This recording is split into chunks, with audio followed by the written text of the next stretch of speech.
வணக்கம் ராஜேஸ்வரி. அதாவது நெல்லின் ஈரப்பதம் குறித்து 4 பேர் கொண்ட மத்திய குழுவினர் தஞ்சை மாவட்டத்தில் இன்று ஆய்வு செய்து வருகின்றனர். தஞ்சாவூர் உள்ளிட்ட டெல்டா மாவட்டங்களில் பருவம் தவறி பெய்த கனமழை மற்றும் அதிக பனிப்பொழிவு காரணமாக சம்பா தாளடி பயிர்கள் கடுமையாக பாதிக்கப்பட்டன. இதனால் நெல்லின் ஈரப்பதம் கடுமையாக அதிகரித்தது.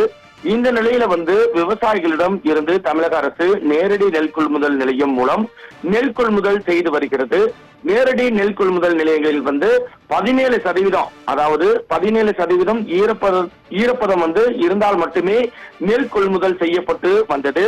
இந்த ஈரப்பதத்தை 17% இருந்து 22% வரை உயர்த்தி வழங்க வேண்டும் என டெல்டா விவசாயிகள் தொடர்ந்து கோரிக்கையாகவும் வைத்து வந்தனர்.